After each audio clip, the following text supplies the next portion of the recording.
Yoarana e Maeva. Hello and welcome to the islands of Tahiti. Maeva, Manava. On this special episode of Evening, we're exploring the beauty, the culture, and the traditions of this tropical paradise. The best place in the world. From once-in-a-lifetime experiences to unforgettable scenery and people. At the end, they become our friends, our family.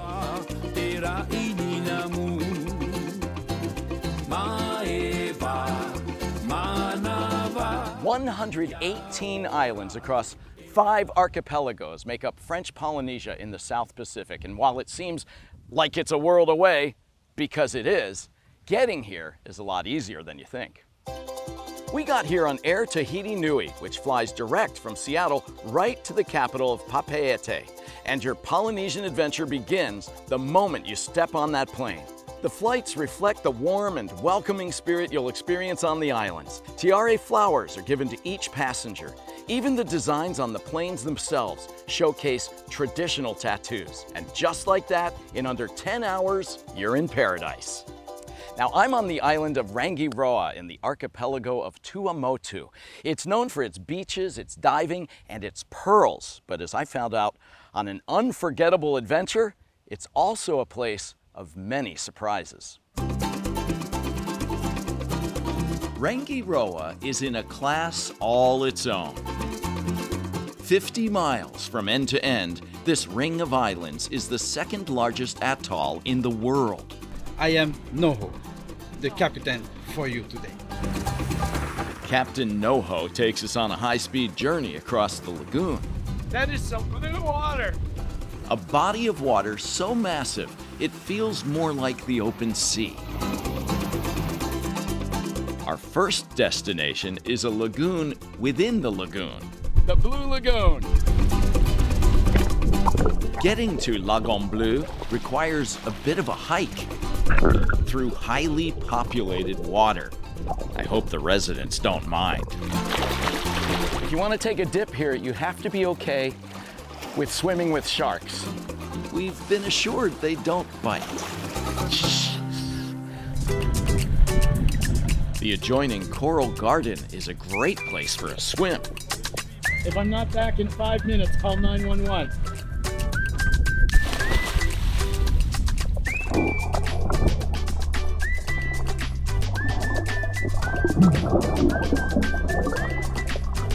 The giant clams here are called pahua. Locals love to eat them raw, fresh from the sea. It's very chewy. And those who feast upon them can sometimes assume great power. For the king of the Blue Lagoon. The king of the Blue Lagoon? I'm the Is king of you today. I'm the king of the blue. This is Look at that. the best day of my life, sir. Our next stop requires Noho to do some fancy driving through a potentially boat-killing obstacle course of reefs. Look, Jimmy. It looks like another planet. Exactly. The fossilized coral structures create an otherworldly landscape, and they're as sharp as razors. This spot we call the Reef Island.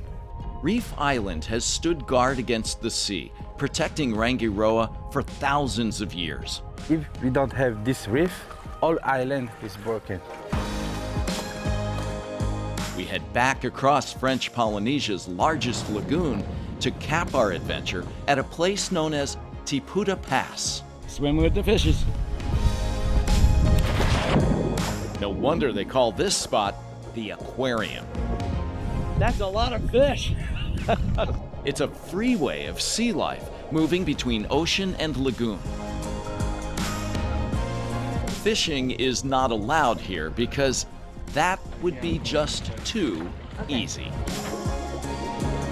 It's been an unforgettable day of adventure in this wild and ancient corner of paradise, a Polynesian jewel called Rangiroa.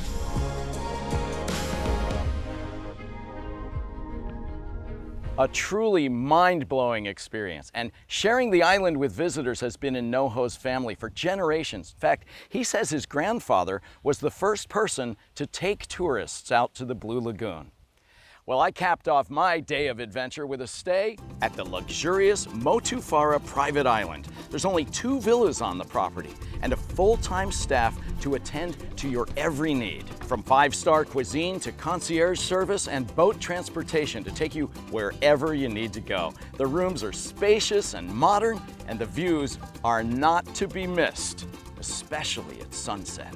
Another private resort across from the island of Taha is a playground for the rich and famous. Wahine Private Island Resort and Spa features over-the-water bungalows with glass tables to take in the fishy view below. Or you can stay in the Royal Villa with single rooms larger than a typical Seattle home and a pool that takes you from the building's interior to the great outdoors. Amazing places, but if you want a truly authentic, local way to stay, you might want to check out a Tahitian guest house. For visitors looking to live like a local, the islands of Tahiti have a unique way to stay. It's called the guest house. It's really different from hotel. Guest houses are essentially mini resorts, usually featuring a few bungalows operated by a single family. The people really love to take care of tourists, of people coming in French Polynesia, and I think it began with the guest house. There are nearly 300 guest houses spread across 38 islands. Each one has a character all its own. If you come to Anahata, it's a real experience. Heari Gerard and his wife Patricia built and operate the Anahata Guest House on the island of Taha. The only way to get here from the neighboring airport is by sea, so Heari personally gives guests a lift. First travel is with the boat. And that's just the start of a beautiful friendship. Really happy to give happiness to people. Conversations flow over authentic island dishes, all prepared by Patricia. We love to speak with the people, we eat with the people, they eat what we eat also. Lovely fresh fish and things like that, really local food. The dinner is really perfect because of Patricia, of course. The meals are mind-blowing, and so are the views. It's a good experience. The water here is crystal clear, perfect for spotting the 3,000-pound turtle sculpture Heari commissioned as a fish-friendly reef for the ocean floor. Consider it a treasured new acquaintance, waiting for your next visit. We are proud to say that people want to come back here. At the end, they become our friends, our family. It's the way that the Tahitian people receive people, like family. You know, there's a growing movement on the islands, especially at some guest houses, to practice a more sustainable lifestyle. And we found a mother and daughter who are leading the way by getting back to their roots. Up an impossibly bumpy road, covered in mud. It's like you have to deserve to be here, you know? Deep in the heart of Raiatea, a unique experience awaits in a small guest house. When you get here, the way we treat you, it's like you're rewarding for stepping out from your comfort zone. Bonjour! Oh, merci! Bienvenue à New Shack! This is New Shack, an off-the-grid property run by Tewa Rangi Borswa and her mother Vicky. Their family has lived in this valley for 1,000 years, and it's here they reconnect with their ancestors. When you arrive in this valley, and obviously you feel it in your body. It's a different atmosphere. Here is the shack. They recently opened up their home, sharing their lifestyle with visitors. We just want to connect people to nature so that they get inspired and live a more sustainable life. First thing about this place is we try to just adapt ourselves to the environment. Like we put our house in a place where there was already, and we use the local material to build the bungalows we have in the garden. The guest house is powered by solar energy. The water comes from the river that runs through the valley. The meals are plant-based, using mostly fruit and flora foraged from the land. So your mom's quite a cook? She's a chef. She's the just cooking. She's making art in this bamboo kitchen. While Vicky prepares all of the meals, Tewa Rangi treats guests to Tahitian beauty rituals. Today, we're making a coconut salt scrub, and she puts me to work. This could get ugly. Not so much for a beauty ritual. We make our way down to the river where the treatment begins with a meditative breathing exercise.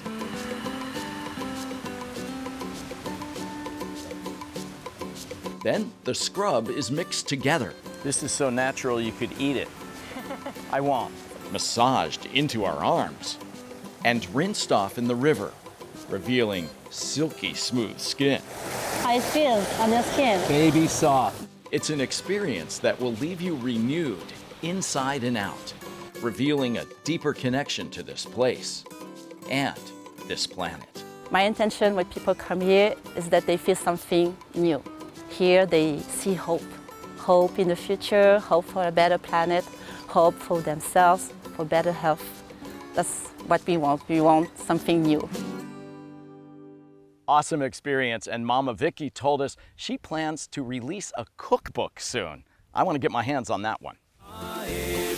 Still to come, it's the finest of the flavors. See where they grow the best vanilla in the world.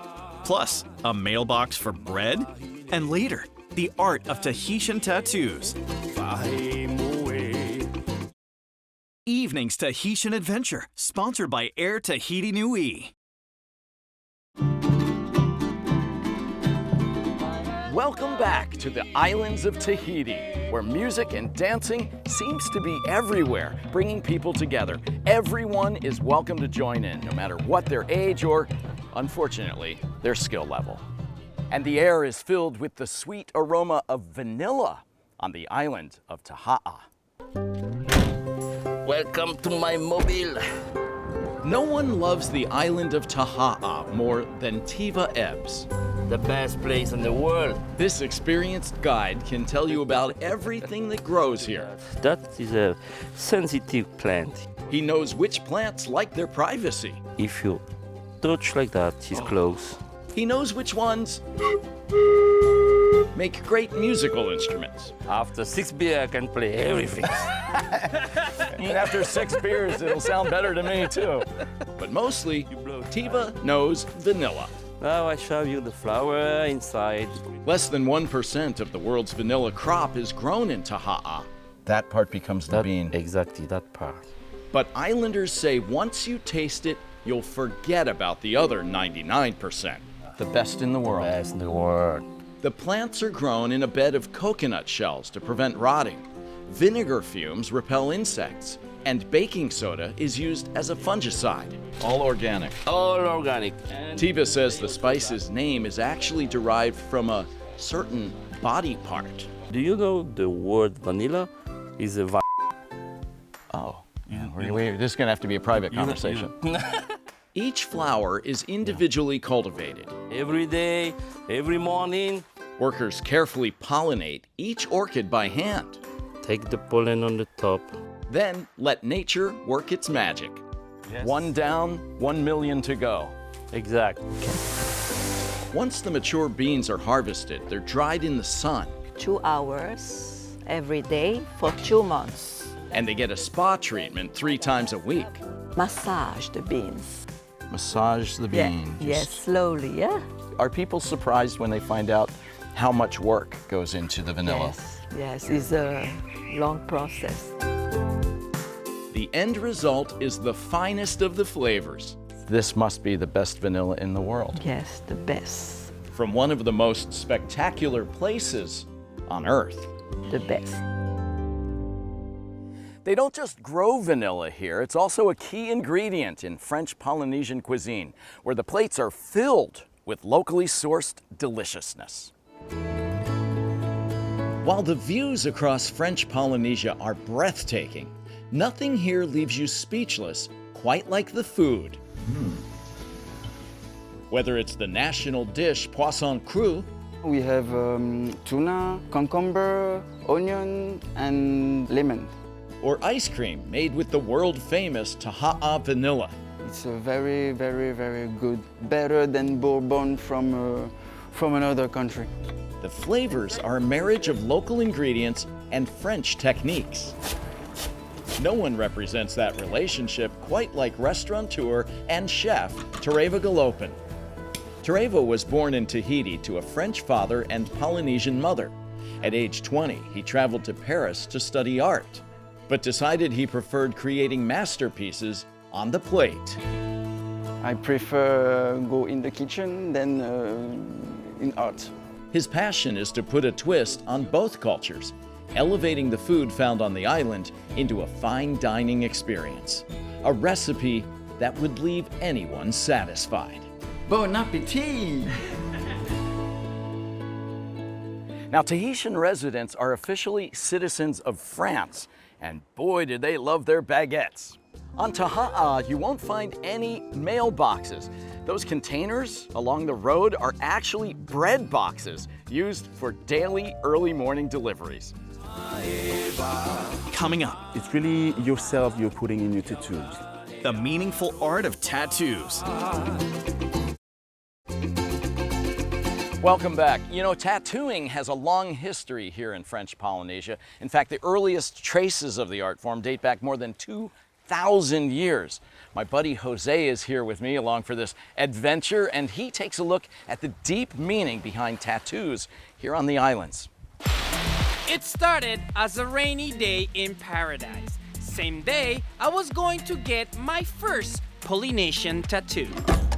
The word tattoo comes from the Tahitian word tatau. Ancient Polynesian people didn't have written words, so tattoos was the only way to communicate their status, family ties, and even their passions. What I have here, for example, is a necklace. This necklace represents his family tree, protection, and fatherhood. It's really yourself you're putting in your tattoo. If you have a shark on yourself, means protection. Also, you might be a fisherman. An emblem from the island we're coming from. Today, tattooing in French Polynesia is done a little different. After a couple of questions about my own life experiences, it was up to my tattooer to create an image that will fit me. The tattoo man said that he can do a beautiful turtle. A symbol that represents long life, union, harmony, and wellness. More the chill vibe of French Polynesia, the animal who was traveling all around the world. And he is the one who's bringing peace. So when you have a turtle on yourself, it means that you are someone who is open-minded, looking for exchanges with people. There's even more meaning to this tattoo, like the symbol of mana. He wanted to have a protection as a traveler. So every places you're gonna go next, you will have that protection on yourself. Yeah, very meaningful. A peaceful process that took about an hour. It's finished, my friend. Now it's time to say it. I am honored to have an image that will tell my own story. It means a lot to me, and it means a lot to my experience that I have here in the island. And it's protecting me for future travels. One way or another, I will always feel connected to this part of the world. You can feel the vibe of the mana, the real mana. Nicely done. You know, every culture here in the South Pacific has a different style of tattoo. For instance, if you get a traditional Hawaiian tattoo, that's going to look a little different than the tattoo that you get here on the islands of Tahiti. The Floral Traditions of Tahiti when evening returns.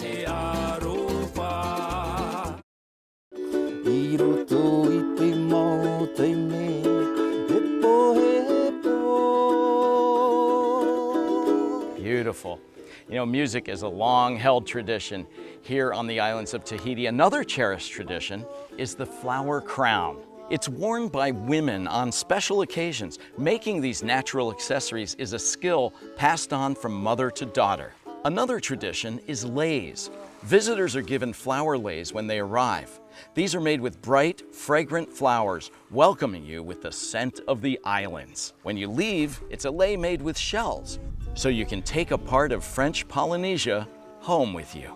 Malruru to all of the wonderful people that we've met here on the islands of Tahiti. Oh, thank you so much. and also to you. Ah, maruru. One more? Maruru. Another one. Thanks for watching, everyone. Na na.